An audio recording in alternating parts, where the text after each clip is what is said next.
ജ്ഞാനേശ്വരി ഭഗവത്ഗീതയുടെ ജ്ഞാനേശ്വര ഭാഷ്യം അധ്യായം 11 വിശ്വരൂപദർശനയോഗം. കസ്മാच्च തേന നമേരന്മഹാത്മൻ ഗരീയസേ ബ്രഹ്മണോപ്യാദികർത്രേ അനന്തദേവേശ ജഗന്നിവാസ ത്വമക്ഷരം സദസത്തത്പരം യത്. ഭഗവാനെ, എല്ലാവരെക്കാളും പൂജ്യനും ബ്രഹ്മാവിന് പോലും ആദി കാരണനുമായ അങ്ങയെ അവർ എങ്ങനെ നമസ്കരിക്കാതിരിക്കും? വിശ്വത്തിൻ്റെ മുഴുവൻ ആത്മാവായി വിളങ്ങുന്നവനെ, അന്തസ്സായിട്ടുള്ളവനെ, ജഗത്തിൽ സർവത്ര നിവസിക്കുന്നവനെ, അങ്ങ് സത്തിനും അസത്തിനും അപ്പുറമുള്ള നാശരഹിതമായ പരമ്പൊരുളാണ്. അല്ലയോ നാരായണ, അങ്ങയെ ശരണം പ്രാപിക്കാതെ ഈ രാക്ഷസന്മാരെല്ലാവരും ഓടിപ്പോകുന്നത് എന്തുകൊണ്ടാണെന്ന് അങ്ങയോട് ചോദിക്കേണ്ട ആവശ്യമില്ല. അതിൻ്റെ കാര്യമെല്ലാം എനിക്കറിയാം. അരുണോദയത്തോടുകൂടി അന്ധകാരം അസ്തമിക്കില്ലേ? എല്ലാ പ്രകാശത്തിൻ്റെയും ഉറവിടം അങ്ങാണ്. അങ്ങയുടെ ഉജ്ജ്വല പ്രഭയിൽ ഈ രാക്ഷസന്മാർ വൈക്കോൽ തുരുമ്പ് പോലെ തൂത്തെറിയപ്പെട്ടിരിക്കുന്നു. അല്ലയോ ശ്രീരാമ, ഇതുവരെ ഞങ്ങളുടെ ദൃഷ്ടിക്കപ്പുറത്തായിരുന്ന അങ്ങയുടെ പരമമായ മാഹാത്മ്യം അങ്ങ് വെളിപ്പെടുത്തിയിരിക്കുന്നു. ഈ ലോകത്തെ സൃഷ്ടിച്ച് വളർത്തി വികസിപ്പിക്കുന്നതും അതിനെ നിലനിർത്തുന്ന മായയും അങ്ങയുടെ ചേഷ്ടിതങ്ങളാണ്. ഭഗവാൻ, അങ്ങ് നിസ്സീമവും ശാശ്വതമായ പരമ്പൊരുളാണ്. എണ്ണമില്ലാത്തിടത്തോളം ഗുണഗണങ്ങൾ കൊണ്ടനുഗ്രഹീതനായ അങ്ങ് സ്വയംഭൂവാണ്. എല്ലാവരിലും സമഭാവനയുള്ള അങ്ങ് ദേവാധിദേവനാണ്. ജഗത്രയങ്ങളുടെയും ജീവൻ്റെ ഉത്ഭവം അങ്ങയിൽ നിന്നാണ്. പ്രപഞ്ചത്തിൻ്റെ അധിഷ്ഠാനമായ അങ്ങ് നാശമില്ലാത്തവനാണ്. വ്യക്തവും അവ്യക്തവും അതിനപ്പുറത്തുള്ളതുമായ എല്ലാമാണ് അങ്ങ്.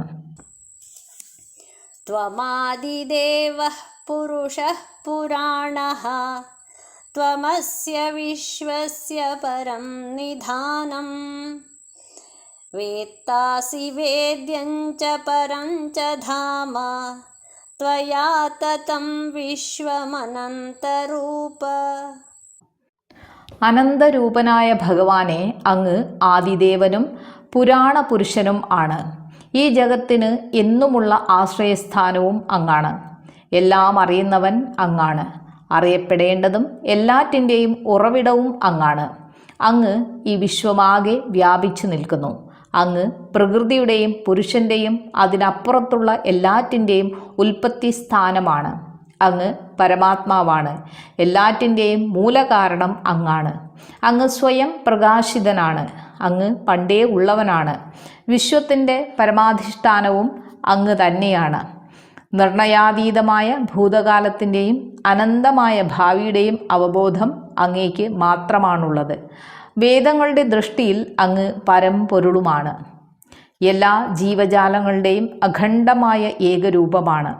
ധ്യാനം കൊണ്ട് ആത്മാവിൽ അനുഭവിക്കുന്ന ആനന്ദാനുഭൂതിയാണ്. ജഗത്രയങ്ങളുടെ ആശ്രയം അങ്ങാണ്. യഥാർത്ഥത്തിൽ അങ്ങ് തന്നെയാണ് പ്രാപിക്കപ്പെടേണ്ട പരമപദവും. ലോകാവസാനത്തിൽ മായ അങ്ങയിൽ മുഴുകുന്നു. ജഗത്ത് മുഴുവൻ അങ്ങയാൽ വ്യാപ്തമാണ്.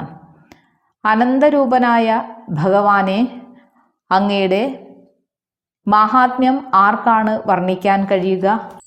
വായുര്യമോഗ്നിർവരുണഃ ശശാങ്കഃ പ്രജാപതിസ്ത്വം പ്രപിതാമഹശ്ച നമോ നമസ്തേസ്തു സഹസ്രകൃത്വഃ പുനശ്ച ഭൂയോപി നമോ നമസ്തേ. വായുവും യമനും അഗ്നിയും വരുണനും ചന്ദ്രനും ബ്രഹ്മാവും പ്രപിതാമഹനുമൊക്കെ അങ്ങാകുന്നു. അങ്ങേക്ക് 1000 തവണ നമസ്കാരം ഭവിക്കട്ടെ.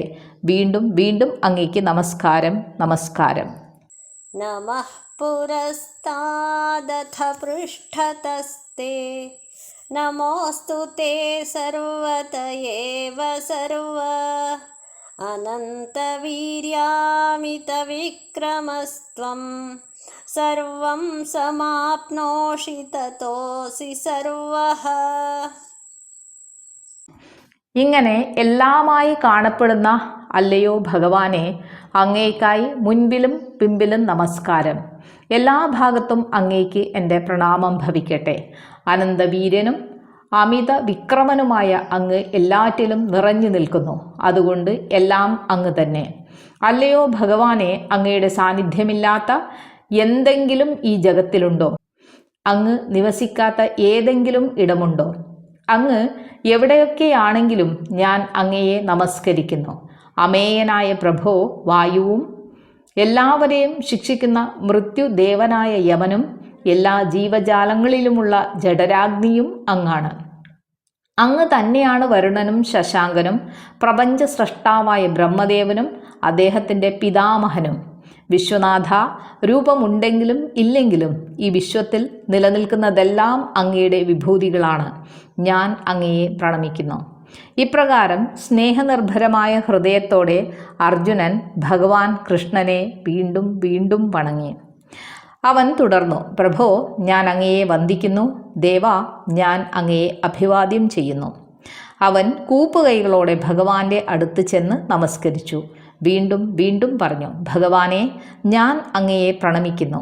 ഞാൻ അങ്ങയെ നമസ്കരിക്കുന്നു. ഓരോ അവയവവും അവൻ സാഗൂതം നോക്കി. ചരവും അചരവുമായ എല്ലാറ്റിനെയും അവൻ അതിൽ ദർശിച്ചു.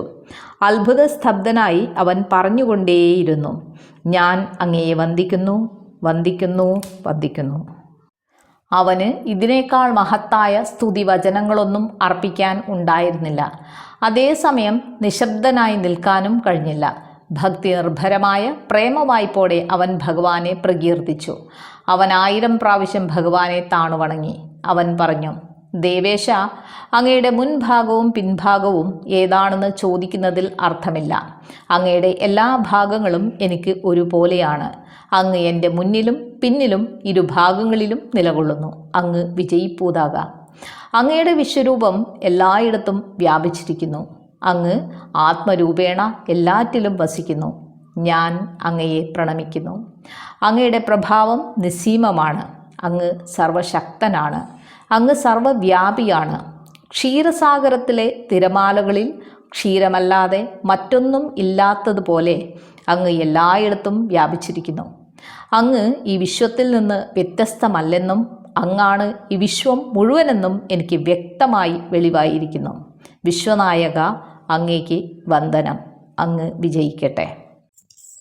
സഖേതി മത്വാ പ്രസഭം യദുക്തം ഹേ കൃഷ്ണ ഹേ യാദവ ഹേ സഖേതി അജാനതാ മഹിമാനം തവേദം മയാ പ്രമാദാത് പ്രണയേന വാപി യച്ചാവഹാസാർത്ഥമസത്കൃതോസി വിഹാരശയ്യാസനഭോജനേഷു ഏകോऽഥവാപ്യച്യുത തത്സമക്ഷം തത്ക്ഷാമയേ ത്വാമഹമപ്രമേയം.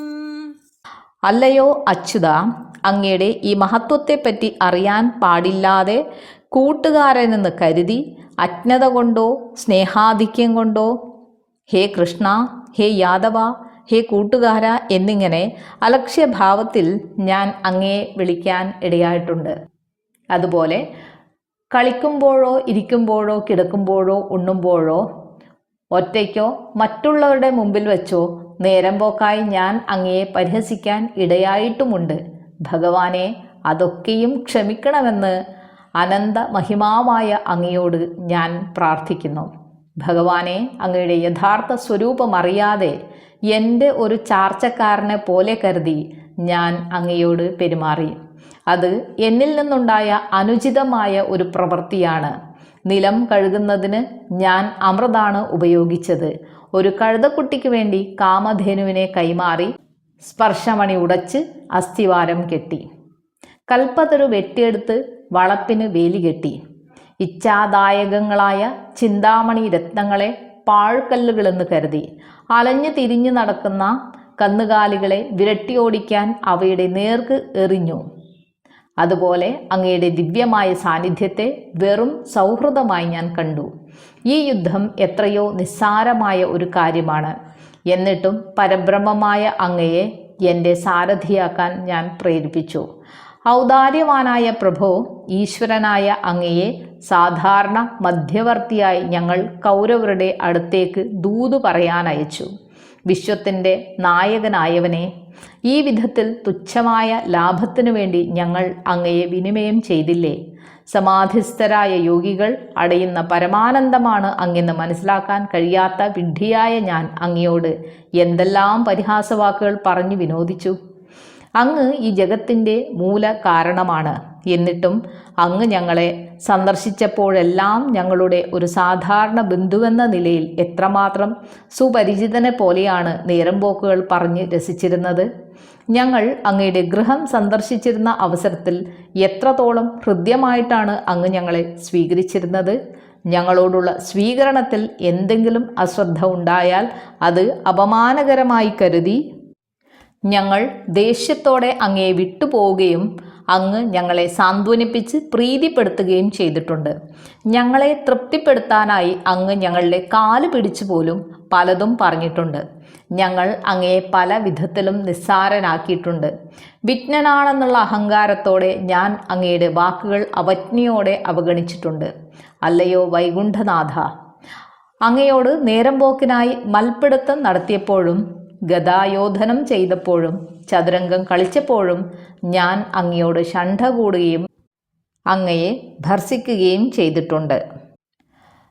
സർവജ്ഞനായ അങ്ങയെ ഞാൻ പലപ്പോഴും ഉപദേശിക്കാൻ മുതിർന്നിട്ടുണ്ട്. ഞങ്ങൾക്ക് നിങ്ങളോട് എന്താണ് കടപ്പാടെന്ന് ധിക്കാരപൂർവ്വം ചോദിച്ചിട്ടുണ്ട്. ലോകത്തിന് താങ്ങാനാവാത്ത വിധം ഗുരുതരമായ തെറ്റുകളാണ് ഞങ്ങൾ അങ്ങയോട് ചെയ്തിട്ടുള്ളത്. ഇതൊക്കെ അങ്ങയുടെ അനന്തമായ ദിവ്യത്വത്തെ പറ്റിയുള്ള അജ്ഞത കൊണ്ടാണ് സംഭവിച്ചതെന്ന് അങ്ങയുടെ പാദങ്ങളിൽ തൊട്ട് ആണയിട്ട് പറയുന്നു. എന്നോടത്ത് ഭക്ഷണം കഴിക്കാനുള്ള ഇഷ്ടം കൊണ്ട് അങ്ങ് എനിക്ക് വേണ്ടി കാത്തിരിക്കുമായിരുന്നു. എൻ്റെ അഹന്ത കൊണ്ട് അലക്ഷ്യമായി ഞാൻ അങ്ങയോട് പെരുമാറിയിട്ടുണ്ട്. അങ്ങയുടെ സ്വകാര്യ മുറിയിൽ ശങ്ക കൂടാതെ ഞാൻ പ്രവേശിച്ചിട്ടുണ്ട്. അങ്ങയുടെ കിടക്കയിൽ തന്നെ മടികൂടാതെ ഞാൻ കിടന്നിട്ടുണ്ട്. അങ്ങയെ കൃഷ്ണ എന്ന് ഞാൻ വിളിച്ചിട്ടുണ്ട്. ഒരു വെറും യാദവനെ പോലെ കരുതിയിട്ടുണ്ട്. അങ്ങയോട് എപ്പോഴും അങ്ങേയറ്റം സ്വാതന്ത്ര്യം കാണിക്കുകയും ഒരേ ഇരിപ്പിടത്തിൽ ഇരിക്കുകയും ചെയ്തിട്ടുണ്ട്. അങ്ങ് പറഞ്ഞതിനെ ഞാൻ അനുസരിക്കാതെ ഇരുന്നിട്ടുണ്ട്. ഇതെല്ലാം നമ്മുടെ ഗാഢ സൗഹൃദം കൊണ്ടുണ്ടായതാണ്. അല്ലയോ അമേയനായ ദേവ, ഇതുപോലെ എത്ര കാര്യങ്ങൾ ഇനിയും പറയാനുണ്ട്. പ്രത്യക്ഷമായും പരോക്ഷമായും അനവധി തെറ്റുകൾ അങ്ങയോട് ചെയ്ത കുറ്റവാളിയാണ് ഞാൻ. എൻ്റെ അവിവേകം ഒരമ്മയെപ്പോലെ ക്ഷമിക്കണമെന്ന് ഞാൻ അപേക്ഷിക്കുന്നു. കലങ്ങിയ ജലവുമായി കടലിലെത്തുന്ന നദിയെ കടലിന് സ്വീകരിക്കാതിരിക്കാൻ കഴിയുകയില്ല. ആകയാൽ സ്നേഹം കൊണ്ടോ അവിവേകം കൊണ്ടോ ഞാൻ അങ്ങയോട് പറഞ്ഞിട്ടുള്ള നിർമര്യാദയായ വാക്കുകളെ അവഗണിച്ച് എനിക്ക് മാപ്പ് നൽകണം. ഞാൻ ഇക്കാര്യത്തിൽ എന്തെല്ലാം കുറ്റസമ്മതം നടത്തിയാലും അതൊക്കെ അപര്യാപ്തമാണെന്ന് എനിക്കറിയാം. ആകയാൽ അല്ലയോ കാരുണ്യധാമമായ ഭഗവാനെ, എൻ്റെ ദുഷ്കൃത്യങ്ങൾ ക്ഷമിക്കണമെന്ന് ഞാൻ അങ്ങയോട് യാചിക്കുന്നു. പിതാസി ലോകസ്യ ചരാചരസ്യ ത്വമസ്യ പൂജ്യശ്ച ഗുരുർഗരീയാൻ ന ത്വത്സമോസ്ത്യഭ്യധികഃ കുതോന്യഃ ലോകത്രയേപ്യപ്രതിമപ്രഭാവ. അതുല്യ പ്രഭവാനായ ഭഗവാനെ, അങ്ങ് ചരവും അചരവുമായ ഈ ലോകത്തിൻ്റെ പിതാവാണ്. അങ്ങ് ലോകത്തിന് പൂജ്യനും സർവോത്കൃഷ്ടനായ ഗുരുവുമാണ്. 3 ലോകത്തിലും അങ്ങേക്ക് തുല്യമായി ആരുമില്ല.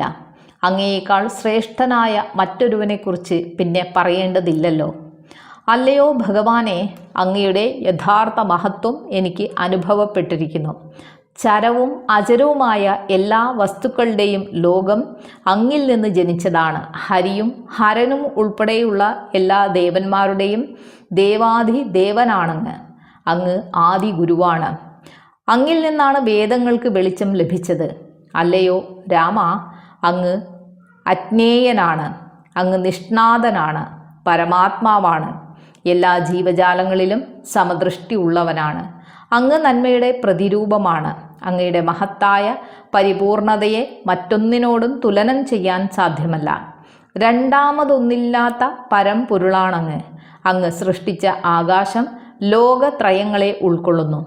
അങ്ങയോട് തുല്യമായിട്ട് പോലും മറ്റൊന്നില്ലാത്തപ്പോൾ പിന്നെ അങ്ങയേക്കാൾ ശ്രേഷ്ഠമായിട്ട് മറ്റെന്തെങ്കിലും ഉണ്ടെന്ന് പറയാൻ കഴിയുമോ?